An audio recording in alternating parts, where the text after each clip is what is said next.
Hello, Ramona. I can't shake the simplest feeling beyond the ghost. We stand on the opposite shore. Hello, Ramona. I reach through mysterious ceilings, my only hope. I look for the things I don't.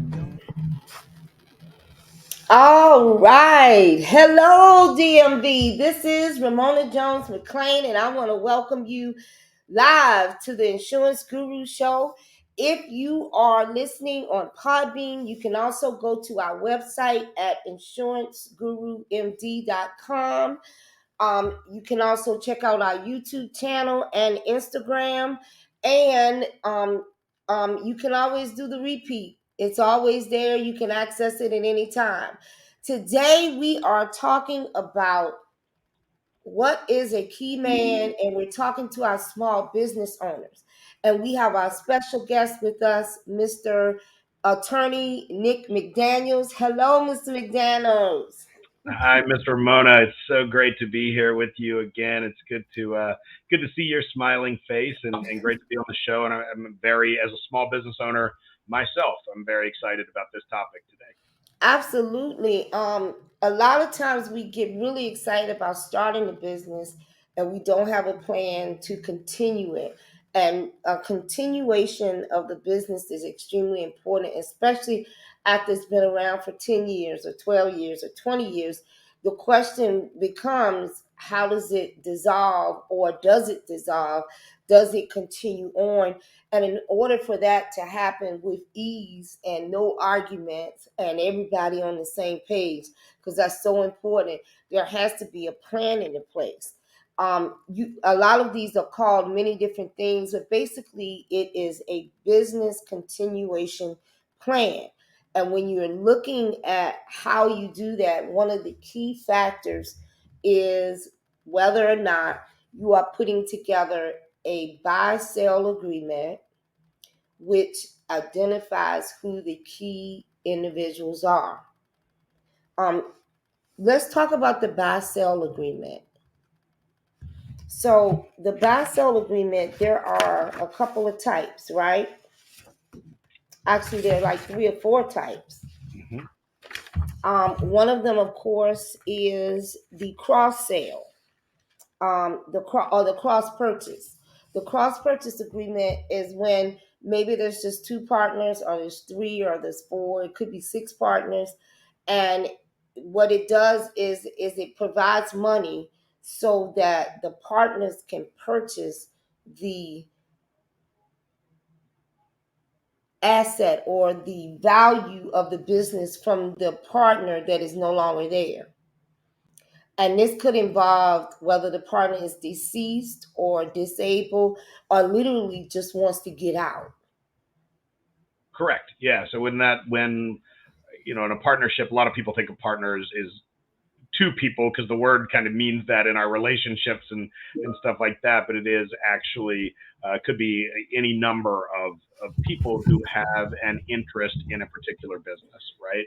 And if one of those partners is incapacitated, has passed away, is unable to continue work, or simply just does not want to continue working in this business, and wants to sell their share of the asset or of the business interest, uh, we use what we call these buy-sell agreements, and I like to think of them as like a business prenup, right? In my family law practice, I write prenups and those sorts of things, and it kind of says like, look, if we ever split, this is how stuff is going to be handled, and that's what a buy-sell agreement will do. Now, one of the things that you're discussing as well is usually what I think is the smartest way, or at least the most popular way, to layer onto a buy-sell agreement, which is this cross-purchase agreement, right? And that is where the interest, the amount of the interest of one of the partners is kind of covered by a life insurance policy on that person's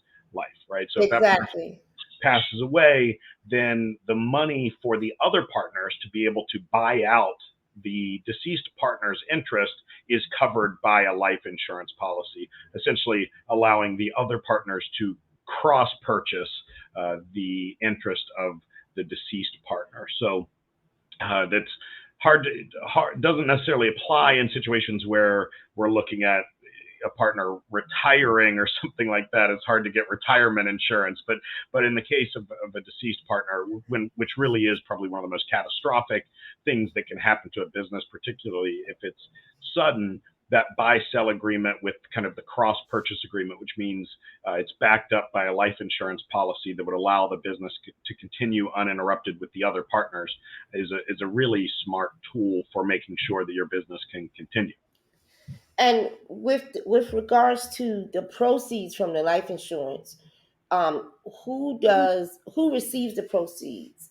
I know it's like two different ways to do it, but Yeah, exactly. So, I mean, it depends on how you set it up and how you set the policy up, and often who owns the policy, whether it's the business itself that is holding the policy or the individual partners which hold the policy. Typically, if it's the individual partners, that money goes to those individual partners, but they are then obligated under the buy-sell agreement to use the necessary portion of those proceeds to purchase the interest or put that money back into the business. If the business itself is the policy holder, oftentimes then that money is distributed to the business. And I think we're going to talk about key person insurance right. in a bit. It's a similar type of concept. And then once that distribution to the business is made, the interest or the deceased business partner's interest can be divided or transferred amongst the other surviving partners. And and when you say they use the money to are they paying the family of the deceased person for them to release their interest in the corporation, as far as so for example, my business is set up to um, transition to my daughter as the principal when I am not here. I'm evaluating now the process in which we need to do that. But the goal is that if something should happen to me, she would just step in my place and it would just keep moving. Yeah, and there are obviously different ways that could be done, and your buy-sell agreement. Again, that's why I kind of refer to it as like a business prenup that can determine exactly how that gets accomplished.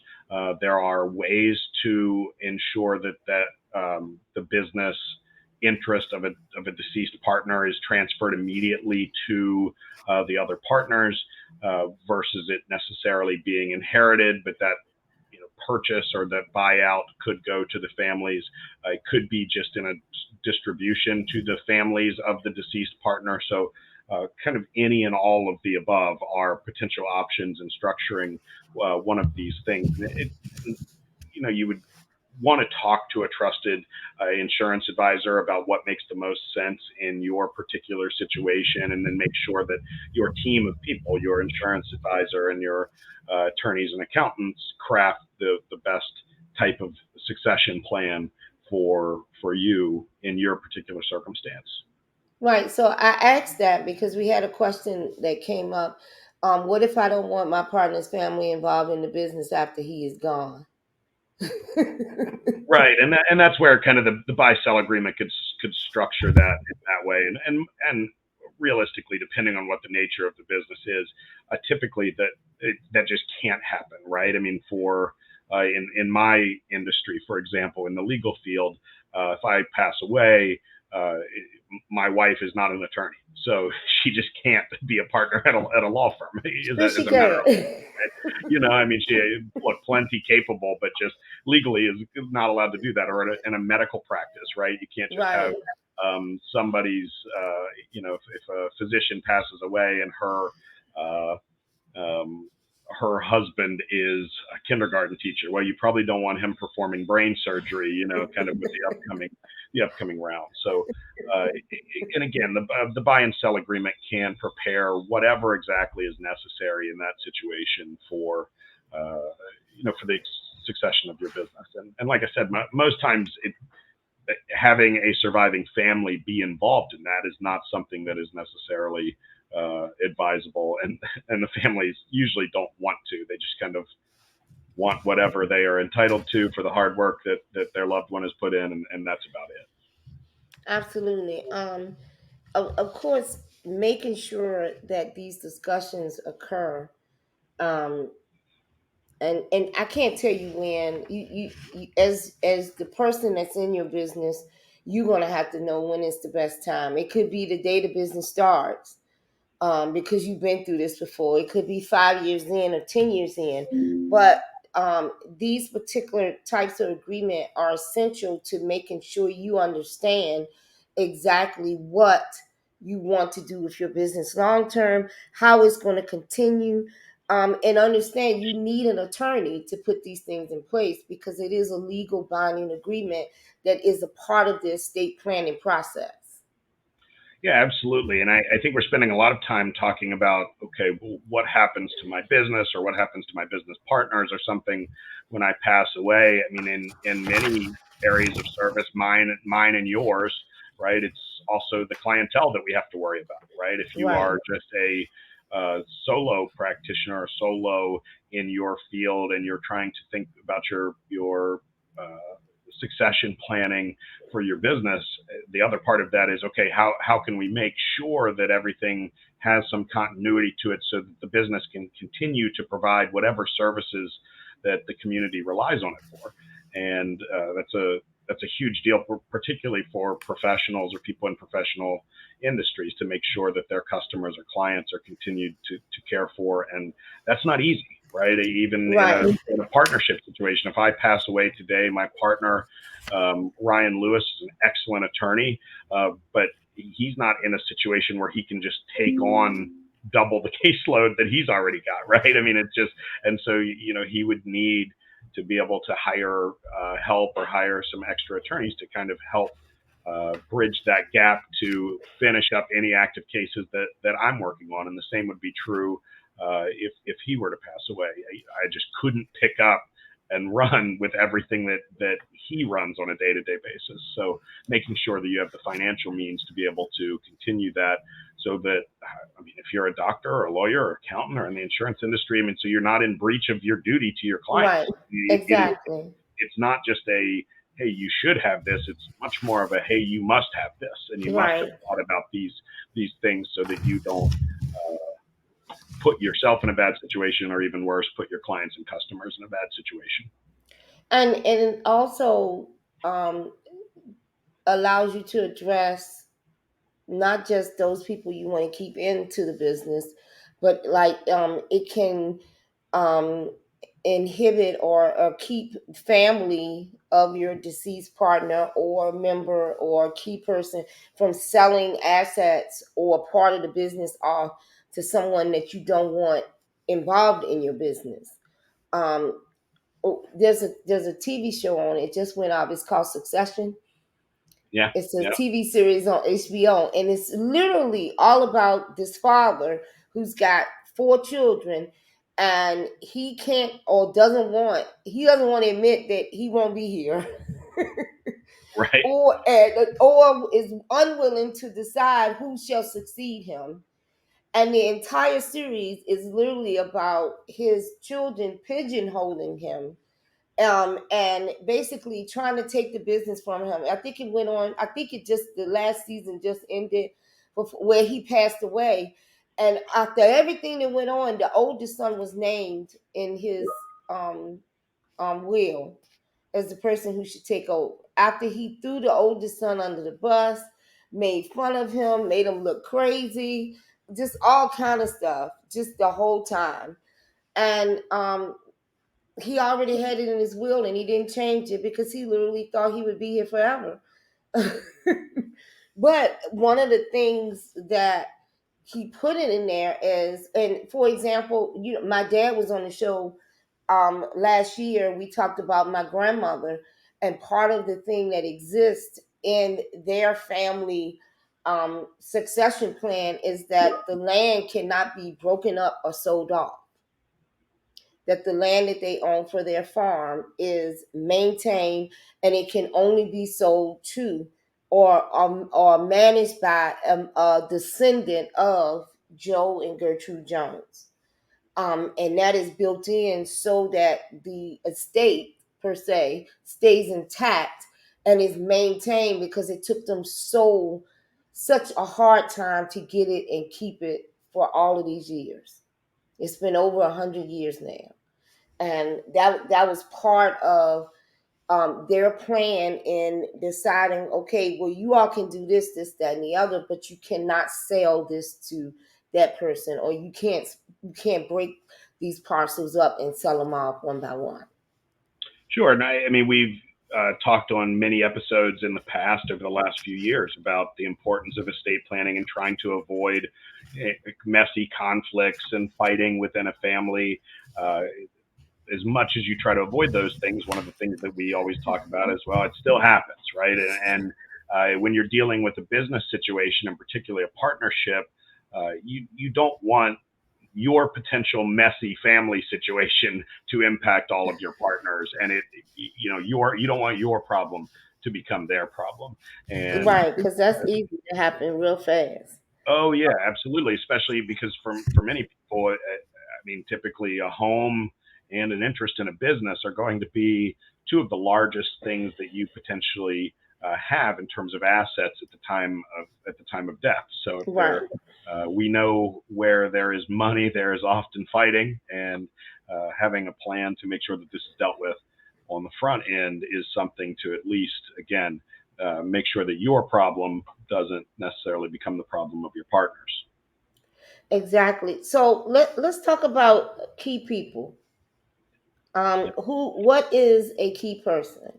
Um, is Yeah, the I mean, it is what it sounds like, right? I mean, it is, if that person is not there in a business, the business will struggle to operate, right? And if in my business or your business, like in your business, it is you. You are the key person. You are the one that if you are not able to come to work to do your job, your business will not operate, and unless you have proper succession planning to be able to keep that right, moving. You are certainly a key person. In the case of my law practice, Mr. Lewis and I are key people. Without a doubt, if one of us is unable to be there and to operate the business will struggle to continue its function. Same is true for other professional practices, but right, also other businesses. If you are a contractor or a plumbing business, or I mean, anything where there is a certain degree of knowledge and skill that without you being the person that holds that knowledge and skill, the business wouldn't be able to operate. These are key people.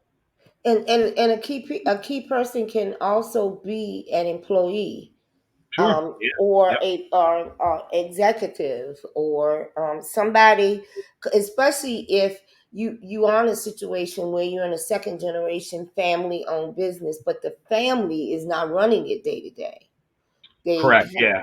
Larger businesses, right? I mean, they're right, even larger businesses that are publicly traded, right? I mean, they are owned by shareholders right, and people. But if the CEO or the COO or something like that suddenly passes away or becomes incapacitated, that can cause catastrophic ripple effects throughout the entire organization. So I know yes, you and I are small business owners, and my brain kind of typically goes in that direction. But for yes. larger companies, I mean, you could have dozens of key people Well, that. there are a couple of small businesses actually in this area. Genova's to go.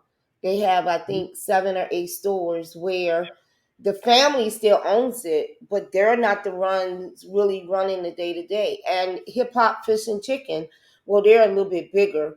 Um, Yeah, but I mean, they've got 20. I mean, they're still a local, regional yes, they kind of are. that have grown and continued to grow, and it's good to see their growth. And Listen, I love that lemon pepper seasoning, a little extra crack on my chicken box is something that I'll never turn down. But yeah, I mean, the same situation, and they would have multiple key people. I mean, even so much in a non-franchised restaurant chain, like and I don't want to pretend to necessarily know the organizational structure of the two businesses you referenced, but I assume that neither Genova's nor Hip Hop are franchised.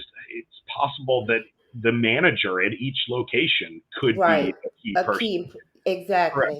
Yep. Exactly. And that way, if something, because I don't know if you notice about Genovas, they literally take a company wide week off at the end of July. Like all of the stores are closed for a whole week. I didn't know that. Maybe I just never tried to order their pizza that week or something It's like just the that. But craziest thing. I Like definitely love some Genovas. Yeah. we went to get spaghetti and meatballs, and there's a note on the door. It says, "Hey, we appreciate your patronage, but we're taking a hard-earned vacation, so we're calling the other locations. Every last one of them are closed. It's the Yeah. craziest thing." Yeah, no, and I mean, well, I think that answers the question of probably how their corporate structure is, right? But Yes. certainly, then they would also have multiple key people that are probably running each of those locations. I mean, that's how Yes. they're keeping everything so tightly organized and have kind of this top down corporate structure to where even vacations are the same. So that's great. Yes, but in that understanding, when you purchase what is key person insurance, you are ensuring the value that that person brings and what the economic or financial impact is going to be if they are all of a sudden not there. And this can include not just life insurance, but disability insurance, Correct. as they are identified as having a financial impact on your business, whether it is for me, it would be my top producer, Yep. and the one that has had the longest tenure as far as being in the agency, and especially if that individual is part of my succession plan, because your succession plan can also include allowing employee or the employees. I can't remember the company. I think it was out of Michigan, when the owner um was getting ill. I think the owner had Alzheimer's. I can't remember. So much information rattling around in my head. Um, I think the owner had Alzheimer's, and what they did was, when the early signs started, they got life insurance, and the company, the union, I believe, purchased life insurance so that if something should happen to the owner, the employees were able to buy the family out, and the company became employee owned. And I can't remember what it was. It wasn't like an automobile, it was some other kind of business. But that is also an option when you create your succession plan, so that your employees can now become owners of the business and develop their own as they move forward, especially if they help you build it from the ground up. Certainly, yeah, and those employees, or at least many of them, would probably fall into that key person category, right? And Yes. uh, one of the things that we should remind people too, with kind of key person insurance, or thinking about insuring certain individuals in the case of their death or disability within your business, and the financial impact that would have, is that people could have different levels of key person insurance, right? Is that Yes. partners or high level executives may have, uh, or probably certainly would have, higher levels of key person insurance coverage, but there also may be director level positions within an organization that are going to have slightly different or slightly lower levels, but you still want to make sure that that's covered.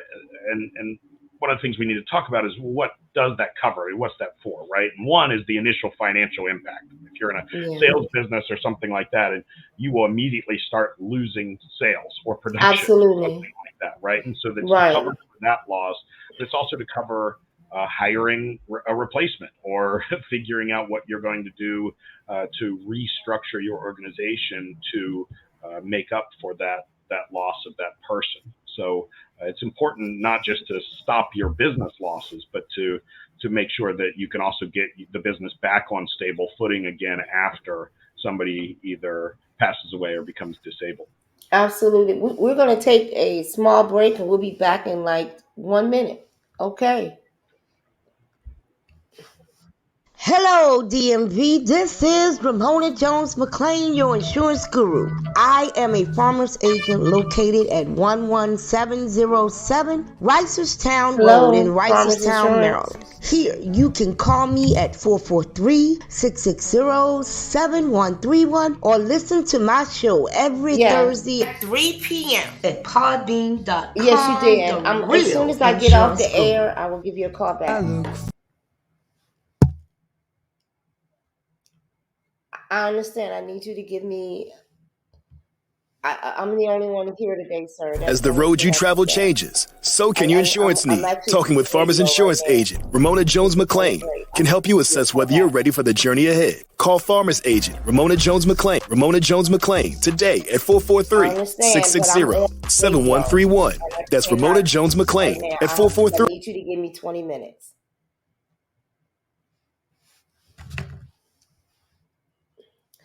All right. Thank you, DMV. Thank you. We are back. And we got a question. Let me see.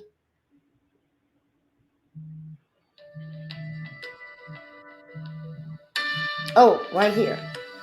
Here's one that's coming in. It says, does it matter how many partners are in a buy-sell agreement?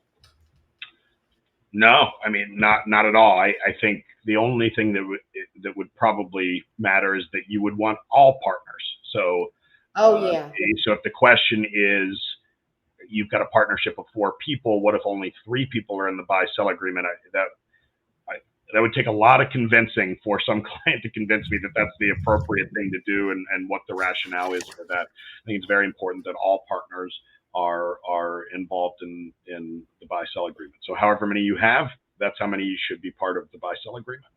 Okay. And let me see here. This is a good question.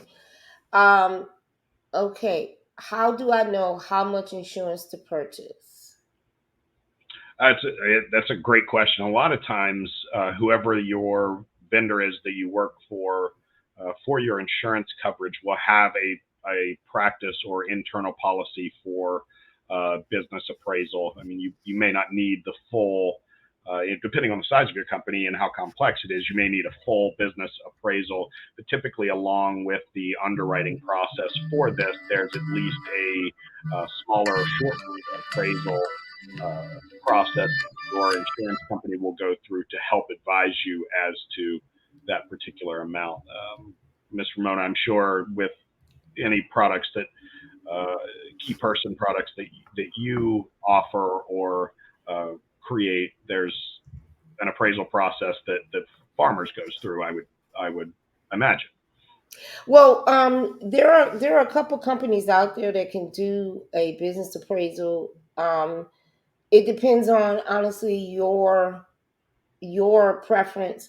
Usually what Farmers does is they take the annual income of the business and they do an average over 5 to 10 years, depending on how long the business has been in force. And then that's how we determine what the value of the business is, especially depending on what the buy-sell agreement is looking to replace, whether or not it is trying to just replace this person's salary or the value that this person brought to the business, or if we're doing a buyout, as far as are we projecting what how much money should the family have received over the next 5 years or next 3 years. And so they look at the annual revenue, the average annual revenue over the last 5 to 10 years, and then that's how they determine how much coverage should be in place as far as what we are going to do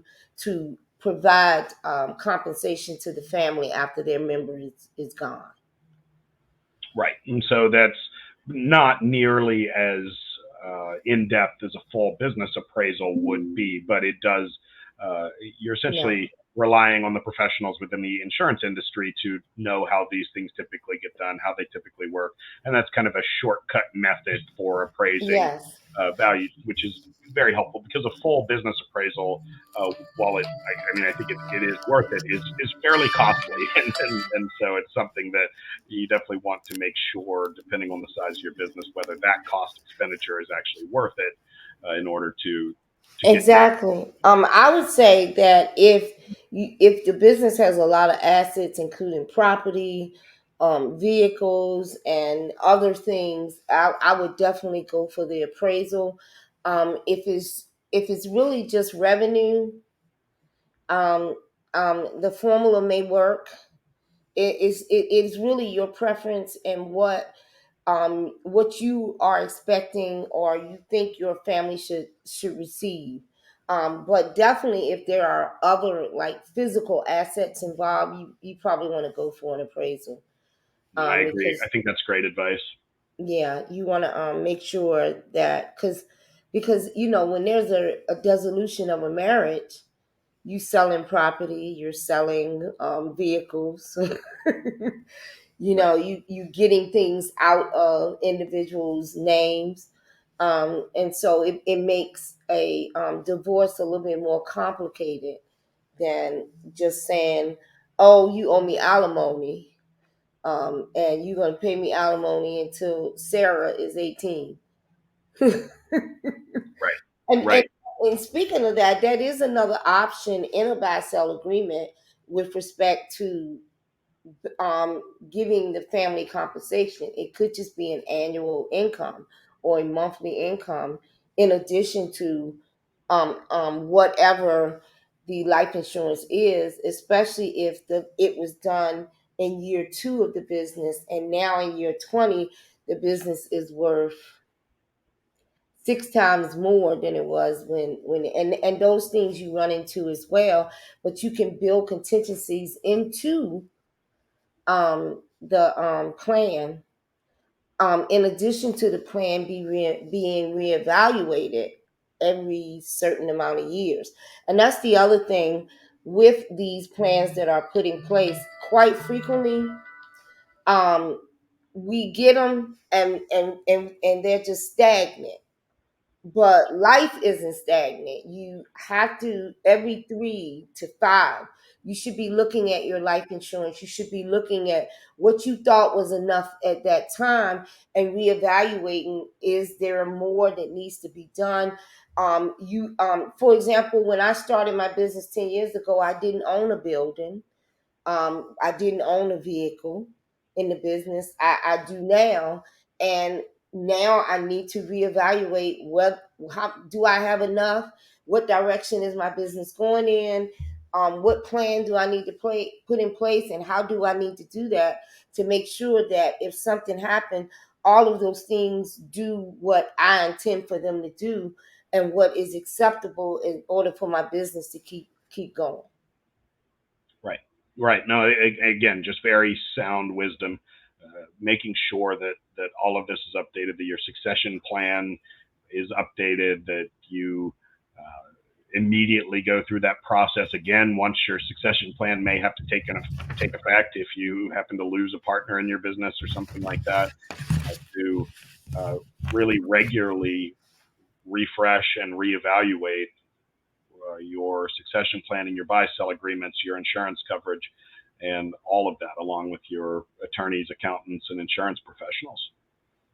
And understanding when you put these things in place, there are several different ways to fund them. The business can fund them, the individuals can fund them. What this means is that there's not like a set formula. It means that you really do have to talk to the professionals in order to figure out what is the best fit for you in your situation as your company grows and as your business grows and you move forward. It's just so important to do this, mainly because we've had the shows on last year where someone has passed away and it was just chaos. Yep. Yes, it's just people are fighting. I had a lady on last, I think it was last March, on our Will's show, where the father had a will. She was supposed to be the executive of it. The day of the funeral, the brother is at MBA retitling the truck in his name. Yep.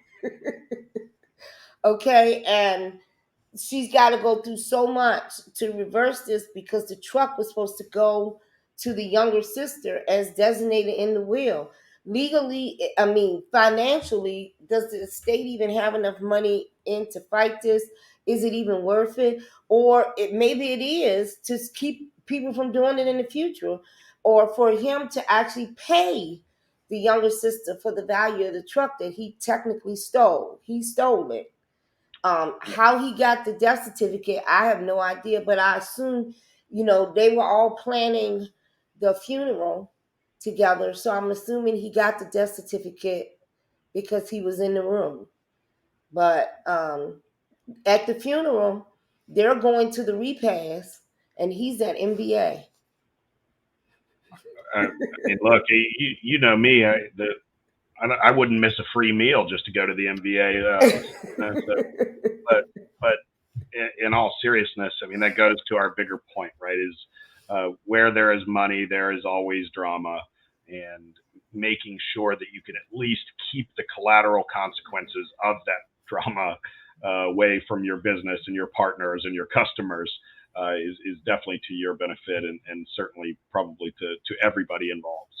And just to break, this is not a complicated thing. The first thing is to identify who the key people are in your business and who has the value that you want to protect. That's step one.